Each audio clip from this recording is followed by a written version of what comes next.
19h21, on parle de la retraite. Excellent dossier signé de Richard Nicolini dans Le Consommateur d'Alsace. Vous allez enfin avoir les informations nécessaires. Combien vais-je toucher à la retraite? Tout le monde se pose cette question.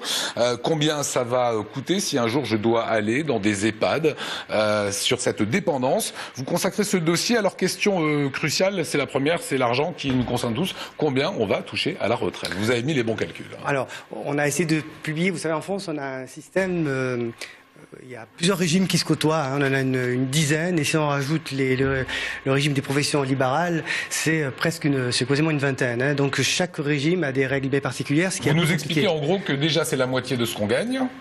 Donc pour le régime général, hein, parce que c'est quand même celui qui concerne beaucoup de personnes, pour le régime général, il y a bien entendu une équation magique que l'on a publiée, mais en gros ça revient à dire que lorsqu'on a calculé les 25 meilleures années, c'est à peu près, en salaire, c'est 50%.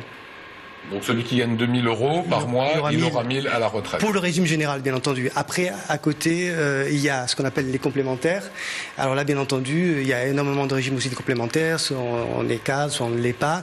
Et là, c'est un régime par points, donc c'est un petit peu différent. C'est-à-dire que plus vous travaillez et plus votre salaire est important et plus vous avez des points. Et après, ces points sont convertis en argent qui sont additionnés. Alors les informations sont évidemment dans ce petit canard. Alors on sait que ce sont les conseils généraux la plupart du temps qui sont les chefs de file de la politique vieillesse. Ce que l'on sait moins, c'est qu'il y a même des stages qui sont organisés par les caisses de retraite. Elles mènent des actions. Alors c'est vrai que le grand public pense que les caisses de retraite c'est uniquement payer des retraites. En fait, elles ont trois missions, hein, on le sait moins. C'est les risques professionnels et c'est aussi l'action sociale.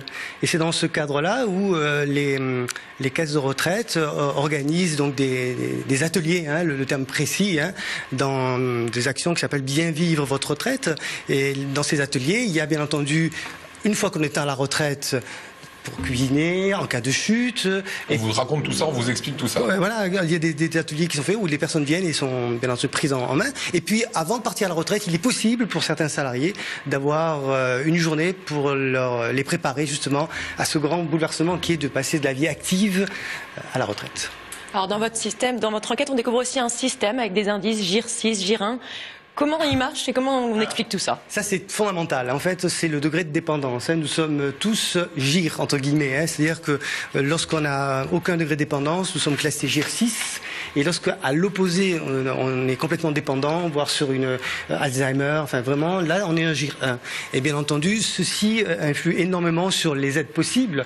La caisse de retraite donne des aides aussi, hein, qui peuvent par exemple... En fonction du GIR 1, GIR 2, GIR 3 Non, la caisse de retraite c'est uniquement pour les GIR 5 et 6, donc qui est moins dépendant.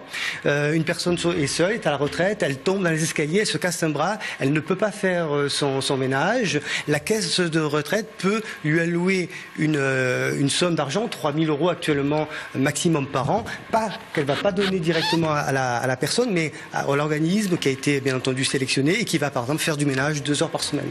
Voilà, c'est toutes ces informations que l'on retrouve dans Le Consommateur d'Alsace. Très belle enquête signée de Richard